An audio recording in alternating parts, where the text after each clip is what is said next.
Good morning once again. This is Nitin Jain, your economics teacher, but this time the business studies teacher. Students, right now we are studying the concept of financial market.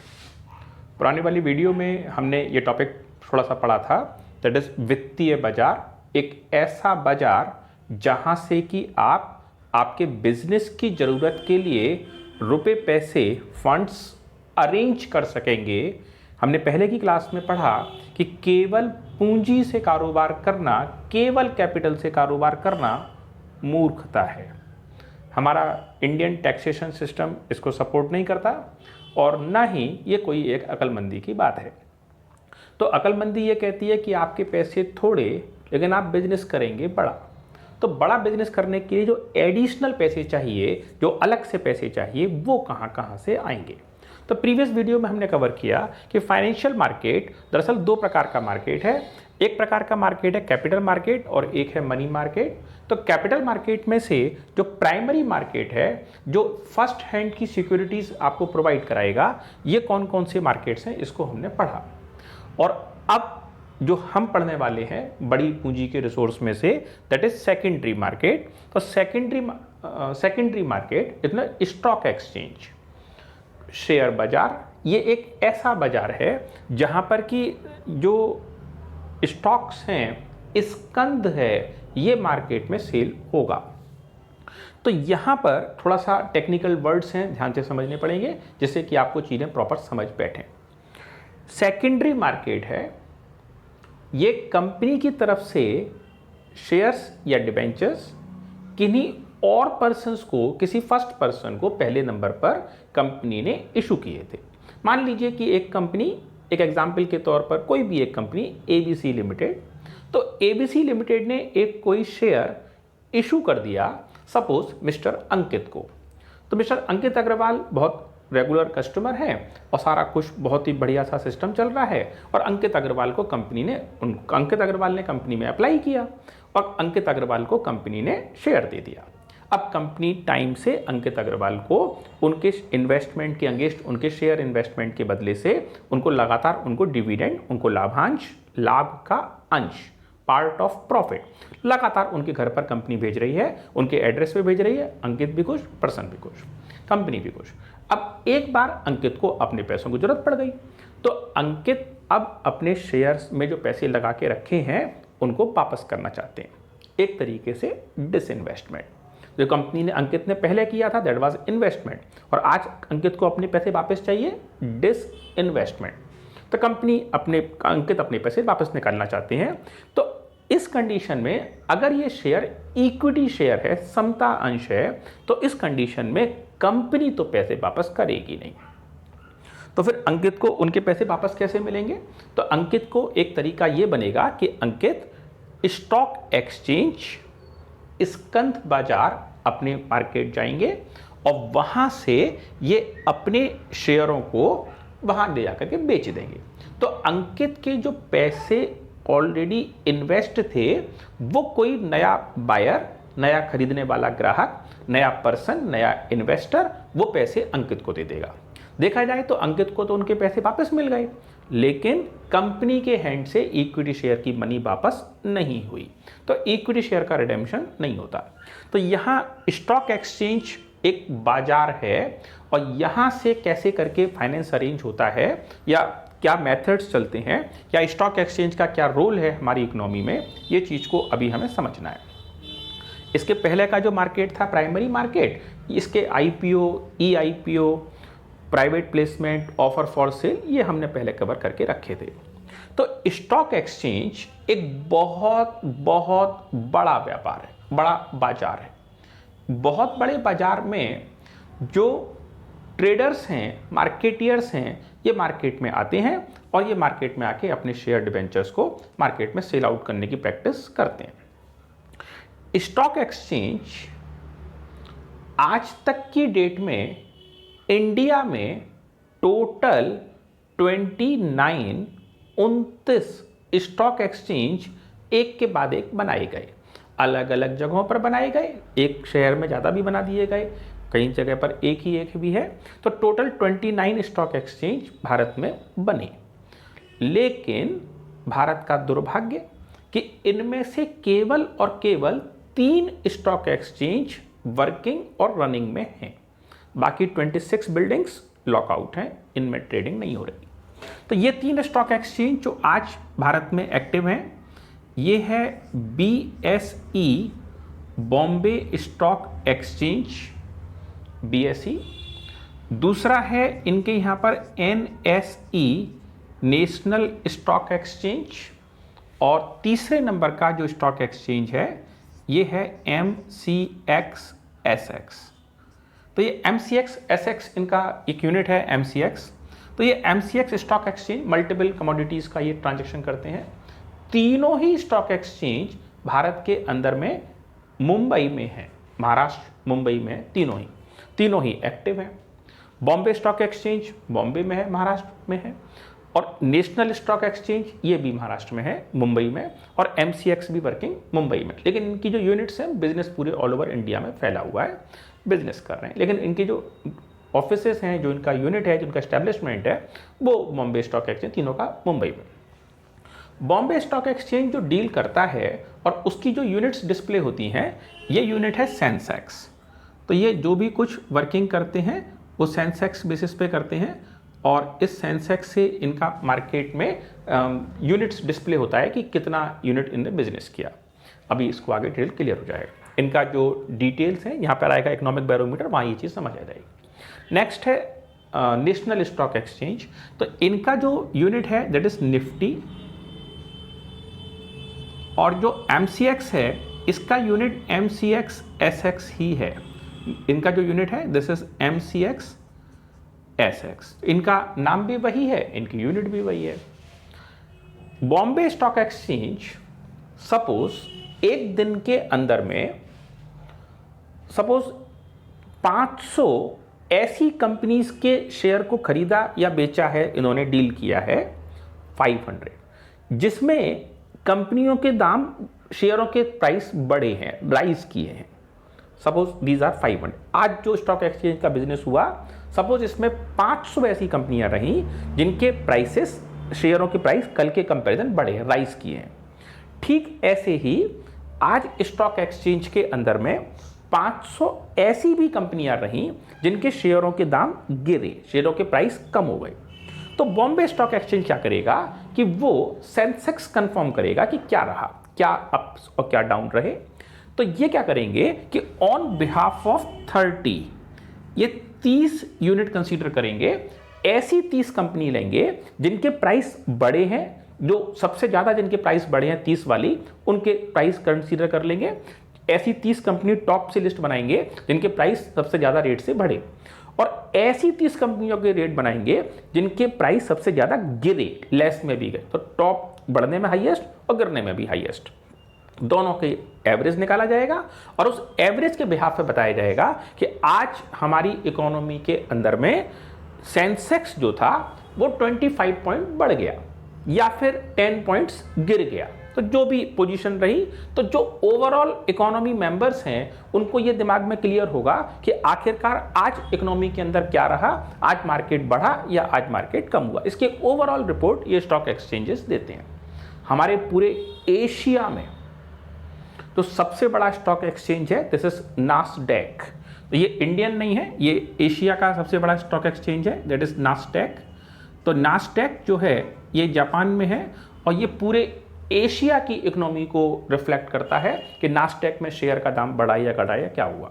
तो ये भी एक stock exchange है, लेकिन फिलहाल हम लोग इसको फर्दर बात नहीं कर रहे। तो अभी हम डिस्कशन में है कि जैसे बॉम्बे स्टॉक एक्सचेंज है, this is on behalf of 30 plus, top most plus and 30 top most minus. So what is the average. Nifty ये करता है निफ्टी 50, निफ्टी 50 आसानी से याद करना आसान। तो निफ्टी 50 ये जो है ये बिहाफ पर अपना रिजल्ट देगा। आज दिन भर की टॉप की 50 जो बढ़ी और टॉप की 50 जो गिर गई, और उनमें जो फर्क आया उसके चेंज को एस्टिमेट कर देगा निफ्टी 50। MCX SX आसान, ये 40 के बिहाफ पे कर देता है। तो ये तीनों का अपना अपना यूनिट है। स्टॉक एक्सचेंज एक बहुत ही बड़ी सी एक बिल्डिंग होती है। बॉम्बे स्टॉक एक्सचेंज जाहिर सी बात है बॉम्बे में स्टॉक है, बॉम्बे में बिल्डिंग है, और ये एक मल्टी स्टोरी बहुत ऊंची सी बिल्डिंग है। और इस बिल्डिंग के बिल्कुल बराबर में एक सड़क है, बहुत ही पॉपुलर है पूरे इंडिया में, बल्कि क्या पूरे वर्ल्ड में बहुत फेमस है। हालांकि गली पतली सी है, छोटी सी भी है, लेकिन फेमस बहुत है। और इस गली का नाम दलाल स्ट्रीट। बड़े पैसे वालों का मार्केट है और सारे के सारे शेयर्स और बहुत बड़ी बड़ी डील्स, अरबों खरबों रुपए की डील, शेयर खरीदने बेचने की डील जितनी स्टॉक एक्सचेंज के अंदर होती हैं उतनी बाहर भी होती हैं और दलाल स्ट्रीट भी होती है। तो पैसे वाले लोगों की मार्केट, बड़े कस्टमर्स पहुंचते हैं, बड़े बायर्स, बड़े ब्रोकर्स पहुंचते हैं, छोटे छोटे लोगों के लिए भी स्पेस है जो चाहे वो डील कर सकता है। तो ये एक प्रकार का मार्केट है जो कि यहाँ पे डील हो रहा है। स्टॉक एक्सचेंज जो एक बहुत बड़ी सी बिल्डिंग है, तो जिस किसी भी मेंबर को शेयर खरीदना है या जिस किसी मेंबर को शेयर बेचना है, उनके पास में उनका अपना एक डीमैट अकाउंट होना चाहिए और उस डीमैट अकाउंट के साथ ये पर्सन उस स्टॉक एक्सचेंज जा सकते हैं। वहाँ जाकर के ब्रोकर से बात करेंगे और वो ब्रोकर पर्सन इनकी आवश्यकता का सामान, इनकी आवश्यकता के सिक्योरिटीज, शेयर्स, बॉन्ड्स इनको अवेलेबल करा देंगे। स्टॉक एक्सचेंज में एक खास बात यह है कि जो शेयर्स खरीदे या बेचे जाते हैं ये फर्स्ट हैंड ना होकर के ये वो शेयर्स हैं जो कंपनी ने पहले किसी एक पर्सन को बेचे या इशू कर दिए और वो पर्सन ने कुछ समय उन शेयरों को उनके खुद के पास रखा और फिर उस पर्सन ने वो शेयर स्टॉक एक्सचेंज बाजार आकर के उन शेयरों को किसी दूसरे को बेच दिया।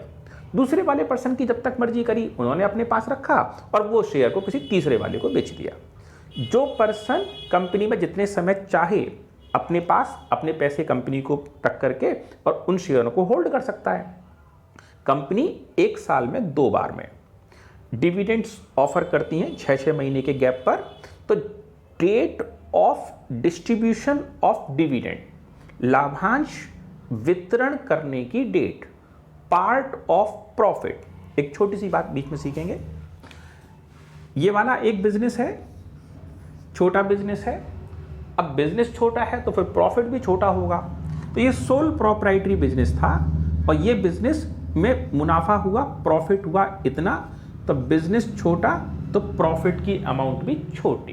तो ये हमने मान के चला कि बिजनेस था छोटा, इतना पैसा लगा रखा था तो प्रॉफिट भी छोटा सा हो गया भाई, चलो कोई बात नहीं। बिजनेस छोटा तो कैपिटल छोटी, प्रॉफिट छोटा। अब यहां बिजनेस हो गया सपोज बड़ा, तो बिजनेस बड़ा हो गया तो फिर इसके अंगेंस्ट प्रॉफिट भी बड़ा होगा। तो ये प्रॉफिट जो था ये भी हो गया बड़ा।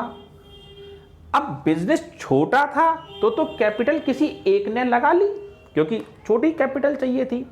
लेकिन अगर बिजनेस बहुत बड़ा हो गया तो फिर कैपिटल एक के द्वारा लगाने से परेशानी होगी। तो कोई बात नहीं, ये कैपिटल को 4 लोगों ने, 5 लोगों ने, 6 लोगों ने मिल करके लगा लिया। तो फिलहाल 8 लोगों ने मिल करके ये कैपिटल लगा दी। तो अब अगर बिजनेस में ये प्रॉफिट हुआ तो ये पूरा का पूरा जो मैंने बॉक्स बनाया है दिस इज प्रॉफिट। लेकिन ये अब इनमें से किसी एक को थोड़ी मिलेगा भाई। पूरे बिजनेस में कैपिटल लगी थी और 8 लोगों की लगी थी। तो एक नॉर्मल प्रैक्टिस है कि ये जो प्रॉफिट हुआ है ये भी तो 8 लोगों में शेयर होगा। तो ये जो फुल वाली जो वैल्यू यहां पर लिखी है दिस इज प्रॉफिट। लेकिन इस प्रॉफिट पर डिस्ट्रीब्यूशन होगा और इस प्रॉफिट में जो डिस्ट्रीब्यूशन हुआ तो इस डिस्ट्रीब्यूशन का जो ये पोर्शन है इस पोर्शन का नाम डिविडेंड, लाभांश। ये जो पूरा का पूरा है इसका नाम लाभ और जो छोटा वाला बॉक्स उस अंदर बनाया दैट इज लाभांश। तो भाई जब तुमने पार्ट ऑफ कैपिटल इन्वेस्ट किया है तो बदले से तुम्हें पार्ट ऑफ प्रॉफिट मिलेगा, लाभांश मिलेगा। कुल मिलाकर के एक सीधी सी बात ये कि कंपनी में date of distribution of dividend के डेट पर जिस दिन लाभांश वितरण करने की डेट है वो दिन पर जिसका भी नाम कंपनी के रजिस्टर में रजिस्टर्ड है एज ए होल्डर, कंपनी उसको डिविडेंड दे देगी। तो ओवरऑल बात यह हुई कि स्टॉक एक्सचेंज एक बाजार, एक बहुत बहुत बड़ी सी बिल्डिंग, कंस्ट्रक्टेड बिल्डिंग, सीमेंट वाली बड़ी सी मजबूत बिल्डिंग, बहुत बड़ा सा सेंट्रल हॉल के अंदर बहुत सारे कंप्यूटर स्क्रीन्स चारों तरफ दीवारों पर लगे हुए और उसमें बहुत सारे ब्रोकर्स उस मार्केट के अंदर प्रेजेंट, बहुत सारे बायर्स प्रेजेंट और बहुत सारे सेलर प्रेजेंट और सभी अपनी अपनी धुन में, सभी अपना अपना शेयर खरीदने बेचने के लाइन में इन्वॉल्व। बहुत हौच पौच वाला, घिच पिच वाला मार्केट। तो कुल मिलाकर के जिसकी मर्जी कर रही है, मैं एक नया पर्सन पहुंचा, मेरे को स्टॉक एक्सचेंज में शेयर खरीदना है, सपोज एमआरएफ टायर का 500 शेयर खरीदना है, तो फिर मैं ये शेयर कहाँ से खरीदूं, मेरे को तो जानकारी नहीं। तो मेरे पास मेरा डीमैट अकाउंट होना चाहिए, बैंक अकाउंट नंबर भी उसमें से अटैच होगा। तो फिर मैं किसी एजेंट को जाकर के मिलूंगा, और बल्कि मैं जैसे ही घुसूंगा एजेंट मुझे अपने आप समझ जाएगा कि नया ग्राहक आया, वो समझ जाएगा कि ये नया है कि पुराना है। अब स्टॉक में शेयर का ब्रोकर मेरे पास मिला, बोला आइए सर वेलकम, बताइए क्या काम। हमने कहा भाई शेयर मार्केट में तुम्हारे यहाँ आए हैं, मारुति कंपनी के शेयर खरीदने हैं या एमआरएफ के खरीदने हैं या एसी जिस किसी के भी खरीदने हैं, उतने शेयर खरीदने हैं, बताओ क्या रेट। तो वो कंप्यूटर स्क्रीन पर अपना शेयर का अपना एजेंट कोड डालेगा, और एजेंट कोड डालने के साथ ही स्क्रीन पर जिस कंपनी का नाम वो टाइप करेगा उनका शेयर का रेट आ जाएगा। वैसे ऑटोमेटिक स्क्रॉल पर भी रेट आते रहते हैं, लेकिन वो तो स्क्रॉल कंप्यूटर सिस्टम से आ रहे हैं। अब आपको जिस कंपनी का रेट चाहिए थोड़ी स्क्रॉल पे वही आ रहा हो, तो वो जो एजेंट कोड से आप एंटर करोगे कीबोर्ड से, तो ऑटोमेटिकली आपकी स्क्रीन पर आ जाएगा कि इस कंपनी का रेट क्या। अब अगर आपको वो रेट पसंद है तो आप ब्रोकर को डन कर दीजिए, और ब्रोकर आपको प्रोसेसिंग पूरी करा करके एक बिल्कुल सेफ्टी सिक्योर ट्रांजैक्शन के तौर पर आपकी आईडीज के अगेंस्ट बिल्कुल पक्का डील आपको करके देगा। इसमें स्टॉक एक्सचेंज की गारंटी है कि कोई प्रकार की गड़बड़ नहीं होगी, कोई चीटिंग एरर नहीं होगा, बिल्कुल पक्का काम। ऐसे ही आप बेचने जाएंगे तो भी यही प्रोसीजर चलेगा। अब आप स्टॉक एक्सचेंज में चले गए, वहाँ तो बहुत भीड़ भाड़ होता है, 15 मिनट में आपको सिर दर्द हो जाएगा साहब ये मैं कहाँ आ गया, या कुछ लोग नहीं हैबिचुअल में होते तो वो परेशानी होती है उनको, या वो इतनी घिचपिच में डील करना नहीं चाहते। तो उसके लिए एक सुविधा भी है। सुविधा ये है कि आप स्टॉक एक्सचेंज के सेंट्रल हॉल को छोड़ दीजिए, एजेंट से बोलिए कि भाई मेरे को नहीं यहाँ पे चैन पड़ रहा, मैं तो भाई सेपरेट बैठूंगा। तो एजेंट्स जो हैं, जो ब्रोकर्स हैं, बहुत बड़े बड़े ब्रोकर्स हैं, बड़े इन्वेस्टर्स हैं, तो इनके स्टॉक एक्सचेंज की अलग अलग बिल्डिंग फ्लोर्स पर इनके ऑफिसेस हैं। तो ये ऑफिस बिल्कुल बहुत 5 स्टार कल्चर जैसे लग्जरीज होटल ऑफिसेज हैं, और इन ऑफिसेज में एजेंट का जो पर्सन है, एजेंट खुद है या उनका कोई रिप्रेजेंटेटिव है, वो उठा करके आपको लिफ्ट के थ्रू उस पर्टिकुलर ऑफिस में ले जाएगा। वहाँ बिल्कुल वीआईपी चेयर आपको मिल जाएगी, टेबल मिल जाएगी, केबिन मिल जाएगा, और आपको बिल्कुल कंफर्ट का ध्यान रखा जाएगा। फिर वहाँ पर एक बड़ी सी स्क्रीन होगी, एक ऑपरेटर होगा, गिने चुने से मेंबर होंगे। तो वो स्टॉक एक्सचेंज की बिल्डिंग नहीं है, स्टॉक एक्सचेंज की बिल्डिंग के अंदर में ब्रोकर का एक पर्सनल ऑफिस है, और वहाँ पर आप शेयर में बिड लगा सकते हैं, यानी कि अपने प्राइस को कंफर्म कर सकते हैं कि देखो भाई अभी तो शेयर का रेट आ रहा है 23 रुपीज़, मेरे को खरीदने हैं 500, लेकिन मैं 523 के रेट पे नहीं खरीदूंगा, ये मेरा नहीं बजट है। हाँ, अगर इसका रेट 21 रुपये आ जाता है तो मैं खरीद लूँगा। तो आप अपने एजेंट के ऑफिस में बैठ करके एजेंट के जो कंप्यूटर ऑपरेटर है उसको बोल दो 21 रुपीज़ पर मेरा बिड लगा दो, जैसे 500 शेयर्स 21 रुपीज़ की रेट आ जाए तो मेरे नाम में आ जाए। तो कंप्यूटर सिस्टम अपना ध्यान रखेगा, अगर कभी भी प्राइस फ्लक्चुएट होता है और 21 पहुंचता है तो मेरे नाम में वो शेयर आ जाए ऑटोमेटिक। बाकी आप स्टॉक एक्सचेंज में ब्रोकर के ऑफिस में बैठ सकते हैं, आपकी मर्जी करे नीचे चले जाइए सेंट्रल हॉल में, आपकी मर्जी करे आप अपने घर बैठ जाइए, घर से एजेंट को कॉल कर दीजिए, एजेंट आपको डील कर ले। बहुत सारे तरीके हैं जिससे आप स्टॉक एक्सचेंज में डील कर सकते हैं। तो स्टॉक एक्सचेंज एक बड़ी सी 5 स्टार जैसी बिल्डिंग, और उस बिल्डिंग के अंदर बहुत सारे लोगों की डील, और उस डील के थ्रू इस बात का कंफर्मेशन कि शेयर का पैसा कैसे मूवमेंट हो रहा। तो स्टॉक एक्सचेंज बेसिकली आपको क्या फंक्शंस प्रोवाइड करता है और क्यों पूरे बाजार में स्टॉक एक्सचेंज की डीलिंग होती है और क्यों इसका इतना नाम है, वो जरा यहां समझना है। सबसे पहली चीज तो ये है स्टूडेंट्स कि स्टॉक एक्सचेंज में हमेशा फुली पेड शेयर्स खरीदे और बेचे जाते हैं। I repeat my words, if on any particular share, the amount to be received in terms of application, allotment, first call and final call, that was the agreement, and till date only application, allotment and first call is paid, due and paid, and second call not paid, either due not paid, otherwise due but not paid, depends. In both of these two conditions, this is partly paid share, and this will not be handled, this will not be tackled, this will not be sale or purchase in the stock exchange market. Stock exchange deals only and only those securities, those papers, those shares, those are fully paid only. So fully paid shares, in technical terms, this is called stocks. खरीदे और बेचे तो share जाते हैं, लेकिन बाजार का नाम है स्टॉक मार्केट। तो भाई सब्जी मंडी का मार्केट सब्जी मंडी, सब्जी खरीदी बेची जा रही है। लोहा मंडी का मार्केट लोहा मंडी, लोहा खरीदा बेचा जा रहा है। बांस दरवाजे का मार्केट बांस दरवाजा, बांस खरीदा बेचा जा रहा है। तो जैसा लगभग नाम है वैसा ही का वैसा लगभग काम है। लेकिन स्टॉक एक्सचेंज में खरीदे बेचे जा रहे हैं शेयर, और नाम है स्टॉक एक्सचेंज, स्कंध बाजार, शेयर बाजार नहीं।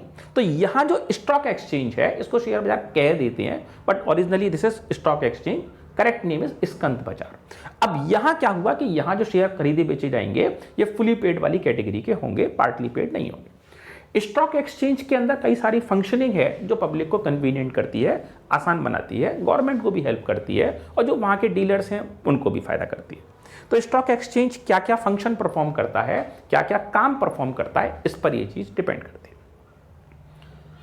किसी भी चीज की इंपॉर्टेंस, उपयोगिता, महत्व, लाभ इस बात पर बेस करता है कि कोई चीज, कोई भी टर्म हमारे लिए कितने सारे वर्क परफॉर्म करता है, और जो भी वो काम करता है उनकी हमारे लिए क्या इंपॉर्टेंस है।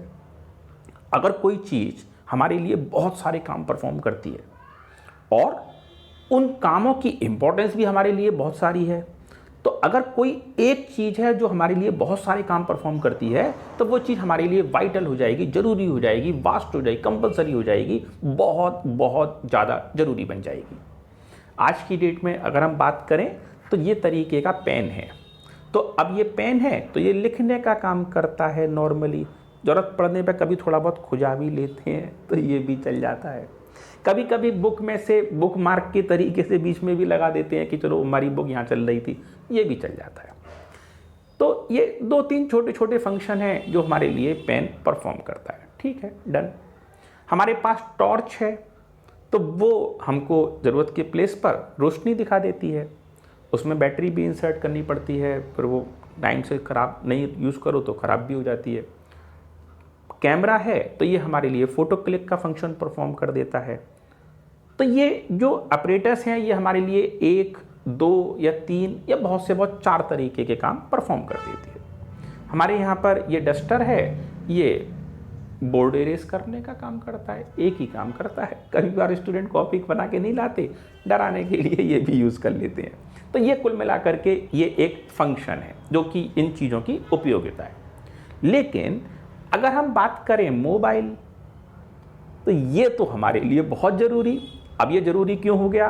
ये ज़रूरी इसलिए हो गया कि ये हमारा पेन वाला काम भी कर देता है। ज़रूरत पड़ने पे कोई चीज़ लिखनी होती है हम मोबाइल के अंदर नोट कर लेते हैं। ये हमारा कैमरे वाला फंक्शन भी परफॉर्म कर लेता है। कोई चीज़ का लिखने का मन नहीं होता है, कई बार कहीं से कॉपी करना होता है तो फोटो क्लिक कर लेते हैं, या कहीं से कोई इन्फॉर्मेशन ट्रांसफ़र करनी होती है, बात भी हो जाती है। टॉर्च वाला फंक्शन भी परफॉर्म हो जाता है, इंटरनेट का फंक्शन भी परफॉर्म हो जाता है, क्लास भी हो जाती है। किसी को सब्सक्राइब करना है चैनल, आपको करना है तो वो सब्सक्राइब करने वाले चैनल का काम भी ये मोबाइल से आसानी से हो जाता है। तो ये बहुत सारी ड्यूटीज़ हैं। तो ये चीज़, ये डिवाइस, ये मोबाइल हमारे लिए इम्पॉर्टेंट है। क्यों इम्पॉर्टेंट है? क्योंकि ये हमारे लिए बहुत सारे फंक्शन परफॉर्म करता है और ये फंक्शन बहुत ज़्यादा हैं और बहुत काम के हैं, इसलिए मोबाइल की इंपॉर्टेंस भी ज़्यादा है। तो कोई भी चीज़ की इंपॉर्टेंस इस बात पर बेस करती है, किसी भी चीज़ की महत्व तो इस बात पर बेस करता है कि वो चीज़ आपके लिए कितने सारे वर्क परफॉर्म करती है। अगर कोई चीज़ आपके लिए बहुत सारे वर्क परफॉर्म करती है तो डेफिनेटली वो चीज़ आपके लिए बहुत ज़्यादा महत्वपूर्ण है, बहुत ज़्यादा काम की है। स्टॉक एक्सचेंज भी हमारे लिए बहुत ज़्यादा ज़रूरी है क्योंकि ये हमारे लिए कई सारे फंक्शन परफॉर्म करता है और जो फंक्शन परफॉर्म करता है वो सारे फंक्शन हमारे काम के हैं, बहुत ज़रूरी हैं, हमारी इकोनॉमी के काम के हैं, हमारे अपने पर्सनल डेवलपमेंट के काम के। सो स्टूडेंट, दिस टाइम हम पढ़ेंगे कि स्टॉक एक्सचेंज के फंक्शंस क्या हैं, स्टॉक एक्सचेंज के वर्क क्या हैं, कार्य क्या हैं। तो स्टॉक एक्सचेंज के वर्क में नंबर 1 जो वर्क कहा जाता है, पढ़ा जाता है, इकोनॉमिक बैरोमीटर। हिंदी में बोले तो अर्थव्यवस्था का मापक, एक मेजरमेंट डिवाइस, एक मेजरिंग टूल, एक तरीका जिससे कि आप नाप सकते हैं, जिससे कि आप मेजर कर सकते हैं कि आपकी इकोनॉमी वास्तव में जा कहां रही है और इकोनॉमी की करेक्ट सिचुएशन है क्या। किसी एक पर्सन ने बाजार से दूध खरीद लिया मिल्क। तो कैसे मालूम पड़ेगा कि 1 लीटर खरीदा है कि 2 लीटर खरीदा है कि कितना खरीदा है? तो वहाँ पर एक बर्तन, एक लिक्विड मेजरमेंट का डिवाइस आता है, लीटर बोलते हैं उसको, और उस लीटर से हम लिक्विड कंटेंट को फिल करके पता लगा सकते हैं कि जो कंटेंट हमने खरीदा है वो 1 लीटर है कि 2 लीटर है कि 5 लीटर है कि 100 लीटर है। तो अगर लिक्विड कंटेंट मेजर करना है तो वो मेजर होगा लीटर्स में। आपने कोई कपड़ा खरीदा है, आपको शर्ट सिलवाना है अपनी पसंद के स्टाइल का, डिज़ाइंस का, तो ऐसी कंडीशन में जो कपड़ा आप खरीदोगे और उससे आप शर्ट बनवाओगे तो वो भी आपके लिए एक प्रकार का जानकारी है, और इस जानकारी में कपड़े का जो लेंथ मेजरमेंट होगा दैट इज मीटर्स। आप पेट्रोल खरीदते हैं, डीजल खरीदते हैं तो वो लीटर्स में मेजर हो जाता है। अलग अलग तरह की मेजरमेंट यूनिट्स होती हैं अलग अलग चीज़ों को नापने के लिए। धरती पर शहर ए से शहर बी जाना है तो कितना ये डिस्टेंस होगा, ये किलोमीटर्स में मेजर हो जाएगा। लेकिन अगर आसमान में, एयर में सिटी ए से सिटी बी या कंट्री ए से कंट्री बी का डिस्टेंस जाना है और बाय एयर जाना है तो ये डिस्टेंस नापा जाएगा नॉटिकल माइल्स में। ये किलोमीटर्स में नहीं नापेगा, किलोमीटर में धरती पे डिस्टेंस नापा जाता है। आपका पानी में आप हैं, समुद्र पर आप हैं और आपको किसी एक जगह से दूसरी जगह जाना है तो वो भी डिस्टेंस नॉटिकल माइल्स में मेजर होते हैं।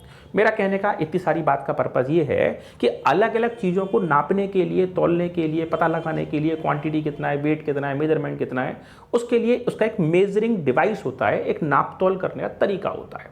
तो लिक्विड कंटेंट, तरल पदार्थ जो है वो नापा जा रहा है लीटर्स में, जो कपड़ा है वो नापा जा रहा है मीटर्स में, जो सॉलिड कंटेंट है, चावल है, टमाटर है, आलू है, चीनी है, ये नापे जा रहे हैं किलोग्राम में।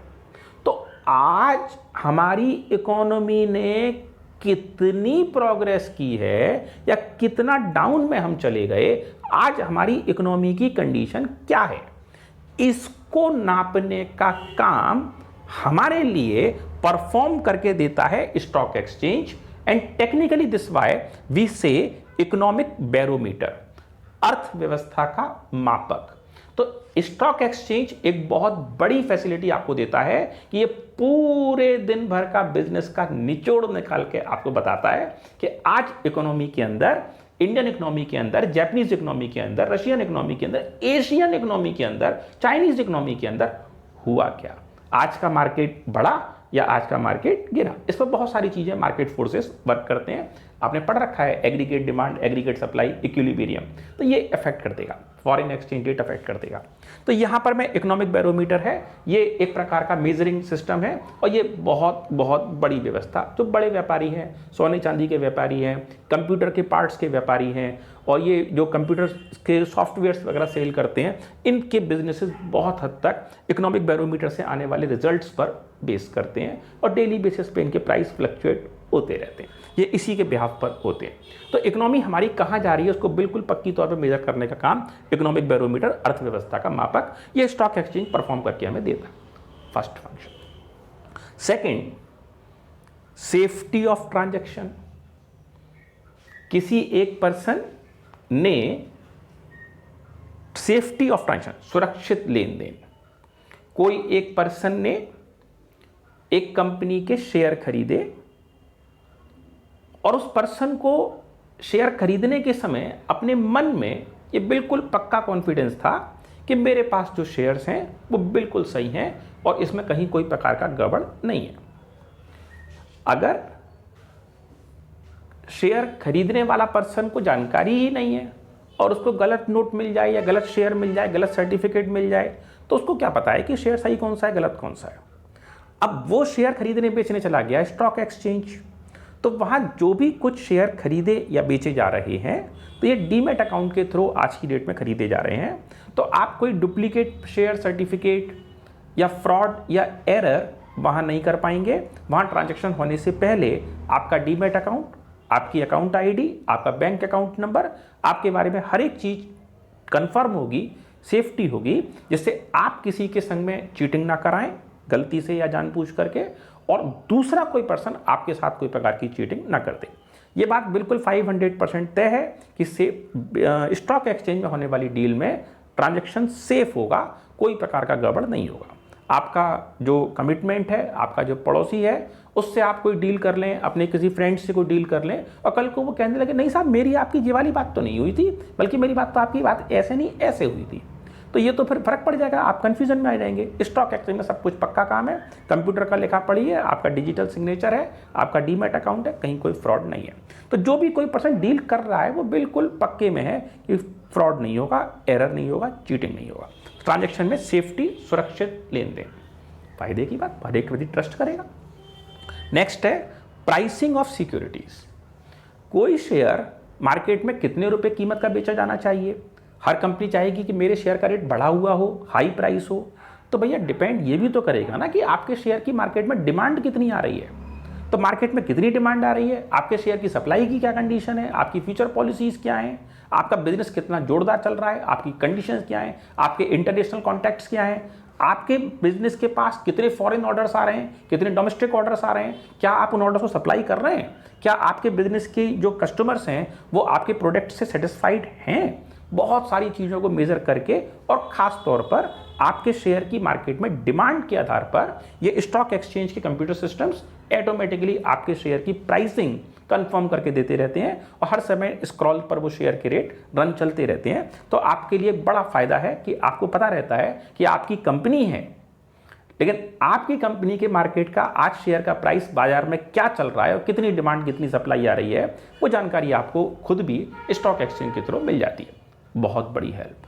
तो ये अपने आप में प्राइसिंग ऑफ सिक्योरिटीज, शेयर का प्राइस फिक्स करने में हेल्प, मूल्य निर्धारण में सहायक हो गई आपके शेयर का, तो भैया बढ़िया बात। नेक्स्ट नंबर है contribute to economic growth. Stock exchange में ऐसे बहुत सारे नए नए मेंबर पहुंचते हैं जिनको शेयर बाजार के बारे में ज़्यादा कुछ जानकारी नहीं होती है और वो छोटी मोटी इंटरेस्ट प्रॉफिट सेविंग के लिए बैंक पर ही पूरी तरह बेस होते हैं। उनको पता ही नहीं होता कि ये भी एक ऑप्शन है। तो ये जो मार्केट है ये छोटी छोटी सेविंग्स को पब्लिक से कलेक्ट कर लेता है और ये शेयर में पैसे लगाना आसान है। देखो भाई, कोई व्यक्ति घर खरीदे और पैसा इन्वेस्ट करे तो घर खरीदने के लिए कम से कम आज की डेट में 20 लाख, 25 लाख, 50 लाख का फाइनेंस चाहिए, पैसा चाहिए, जो हर किसी के बस की बात शायद नहीं भी है। कोई किसी को 2 करोड़ का घर भी चाहिए, किसी को 200 करोड़ का घर भी चाहिए। तो ये तो अपनी अपनी एलिजिबिलिटी पर डिपेंड करता है, लेकिन फिर भी एक थोड़ा सा ठीक ठाक सा घर कहीं भी किसी कंडीशन में 20 लाख से कम का नहीं आ पा रहा, तो 20 लाख भी बड़ी फिगर हो सकती है किसी के लिए। अब किसी पर्सन पे हैं 5,000, तो वो घर में तो नहीं लगा पाएगा, इन्वेस्टमेंट नहीं कर पाएगा, तो वो अपने 5,000 कहाँ रखे? बैंक में जाएगा, मामूली सी इंटरेस्ट मिलेगी। तो उस पर्सन के पास एक आसान सा तरीका है कि वो शेयर बाजार में अपने पैसे लगा सकता है। 5,000 तो क्या 500 भी होंगे तो भी लग जाएंगे। और ये आपकी अक्लमंदी है कि आप ऐसी कंपनी में, ऐसे स्टॉक में पैसे लगाएं जो फास्ट ग्रोइंग हो। कंपनी का हिस्ट्री पढ़ेंगे, समझेंगे, बिजनेस स्टडीज की क्लास पढ़ेंगे तो अपने आप आपको समझ में आएगा कहाँ पैसे लगाने चाहिए और वो कहाँ फ़ायदा, कहाँ मुनाफा आपको बड़ा मिल जाएगा। कोई कठिन नहीं है, क्लास लगातार ज्वाइन करिए, समझ में पूरी एक भी एक बात आएगी। लेकिन अधूरी जानकारी के साथ शेयर मार्केट में कभी मत घुसना भाई, नुकसान उठा जाओगे गारंटेड। तो शेयर मार्केट को डिटेल में पढ़ो, इसलिए पढ़ो कि तुम्हारा बिजनेस का चैप्टर है, तुम्हारा सिलेबस है, तुम्हारा पढ़ाई है, और इसलिए पढ़ो कि तुम्हारी इकोनॉमी के बारे में तुम्हें जानकारी आना चाहिए कि आखिर ये कर क्या रहा है और पूरी इकोनॉमी के अंदर में, पूरे भारत में हो क्या रहा है। तो इसके लिए दोनों चीज़ों के हिसाब से बिजनेस करने के साथ जरूरी है एस्पेक्ट। तो यहाँ पर है कंट्रीब्यूट टू इकोनॉमिक ग्रोथ, छोटी छोटी सेविंग्स जगह जगह से कलेक्ट करके और ये पैसे कंपनीज में पहुँच जाते हैं, प्रॉपर चैनलाइज होते हैं, मोबिलाइज होते हैं और इससे इकोनॉमिक ग्रोथ, इकोनॉमिक बैरोमीटर्स आगे बढ़ते हैं, ग्रोथ आगे बढ़ती है, कंपनीज को हेल्प मिलता है कि मार्केट में चल क्या रहा है। स्प्रेडिंग ऑफ इक्विटी कल्ट, मालिक बनने की चाह पूरी करना। कई सारे लोग ऐसे होते हैं, छोटी छोटी फैक्ट्रीज में जॉब करते हैं, उनका जन्म किसी गरीब परिवार में हुआ और उनके पिताजी, उनकी माताजी, उनके फादर मदर एक गरीब किसान या गरीब पारिवारिक फैक्ट्री वर्कर थे। और जब इस बच्चे ने अपना थोड़ा सा लाइफ में देखा कि पारिवारिक स्थितियाँ क्या हैं और पारिवारिक स्थितियाँ बहुत अच्छी नहीं हैं, तो इस पर्सन ने भी बहुत अर्ली एज ग्रुप से पढ़ाई के साथ साथ जॉब करना चालू कर दिया। और थोड़ी समय में उसमें समझ में आ गया कि पढ़ाई से तो खाना नहीं खप पाएगा, क्योंकि जल्दी पढ़ाई करनी है और ये तो बहुत लंबा प्रोसेस है और घर में पैसों की ज़रूरत आज ही है। तो वो पर्सन खुद भी लेबर बन गया और कुछ छोटे मोटे काम धंधों में इन्वॉल्व हो गए। इस तरह की दुनिया, हिंदुस्तान की 135 करोड़ की आबादी में से बहुत बड़ी गिनती ऐसी है जो सेम लाइफ स्टाइल को सर्वाइव कर रही है। ये कभी अपने जीवन में मालिक नहीं बन पाए और ये हमेशा ही किसी न किसी जॉब में, किसी छोटे मोटे काम धंधे में इनकी ज़िंदगी गुजर गई और ज़िंदगी का बहुत बड़ा हिस्सा इनका सुबह शाम मेहनत करने में ही निकल गया। मन में एक चाह रह गई कि काश हम भी कहीं पर किसी चीज़ के मालिक होते। तो चलो ठीक है, ये सुविधा आपको शेयर मार्केट देता है। ये कैसे देता है कि आपके पास पैसे भले ही से थोड़े हैं और आपने उस कंपनी का शेयर खरीदा। तो हमने प्रीवियस वीडियो में डिस्कस किया था कि उस कंडीशन में आप उस कंपनी के शेयर बन जाएंगे, पार्टनर का स्टेटस गेन करेंगे। आप उस कंपनी में भले ही छोटे पार्ट के सही, लेकिन मालिक का दर्जा आप अपने आप में रखते हैं। तो ये एक प्रकार की हेल्प है कि मालिक बनने की चाह पूरी करता है, इक्विटी कल्ट बनाता है। ये आपको अपना मालिक बताता है कि आप इस कंपनी के वर्कर या सर्वेंट नहीं है, आप उस कंपनी के इन्वेस्टर हैं। आपका स्टेटस शेयर होल्डर है, मालिक वाला स्टेटस है। नेक्स्ट है लिक्विडिटी। ये बहुत बड़ा पॉइंट है, ये बहुत बड़ी हेल्प है, जिसकी वजह से ज़्यादातर पब्लिक शेयर मार्केट की तरफ चलती है। लिक्विडिटी की हेल्प ये कहती है कि ये जो बाजार है शेयर मार्केट, इस सबसे बड़ी हेल्प देता है कि जितने समय शेयर बाजार खुल रहा है, आप किसी भी सेकंड अपना शेयर लेके बाजार पहुंच जाइए। आपका शेयर हैंड टू हैंड बाजार में पैसे मिल जाएंगे, आपका शेयर से आपका सामान मिल जाएगा, आपके पैसे को वेट नहीं करना पड़ेगा, आपका पैसा तुरंत की तुरंत आपको hand to hand return back मिलेगा। तो ये इक्विटी लिक्विडिटी प्रोवाइड करता है, ये आपके पैसे को तुरंत कैश में कन्वर्ट करता है। देखो, आज आपने शेयर खरीदा तो ये आपका इन्वेस्टमेंट हो गया, आपका पैसा कंपनीज में चला गया, आपका पैसा दूसरे मार्केट में चला गया, जो पुराना वाला ओनर था उसके पास पैसा चला गया, तो आपकी पॉकेट से तो निकल ही गया और आपको नया शेयर भी मिल गया। तो आज आपका इन्वेस्टमेंट हो गया। आपने वो शेयर रख के बैठे अपने पास, डिविडेंड एंजॉय कर रहे, इंटरेस्ट एंजॉय कर रहे, बढ़िया। लेकिन आपको किसी कारण से आज पैसों की जरूरत पड़ गई, इमरजेंसी आज ही जरूरत पड़ गई, तो कोई बात नहीं, आप तुरंत शेयर मार्केट जाइए, आपका share hand to hand within 5 minutes आपका शेयर बिक जाएगा। अगर आपका डीमैट अकाउंट अपडेट है, अगर आपका बैंक अकाउंट अपडेट है, बिल्कुल टाइम नहीं लगेगा, तुरंत शेयर बिकेगा। और जो मार्केट में रेट चल रहा है वो बिकेगा। ऐसा भी नहीं है कोई जल्दबाजी बेचने आया तो कम पैसे मिल जाए, पूरे पैसे मिलेंगे। तो लोगों को भरोसा है कि हमको जिस सेकंड पैसे चाहिएंगे, हैंड टू हैंड हमें हमारे पैसे वापस मिल जाएंगे। तो this is again a very good great help. तो लिक्विडिटी, तरलता प्रदान करना, तरलता मतलब आपके पैसों को कन्वर्ट कर देना, लिक्विड मनी में चेंज कर देना। तो ये बहुत बड़ी हेल्प है जो शेयर मार्केट आपको प्रोवाइड कराता है। तो ये भी शेयर मार्केट का फंक्शन है। कितने सारे फंक्शन परफॉर्म कर रहा है शेयर मार्केट। नेक्स्ट है promote habit of saving and investment.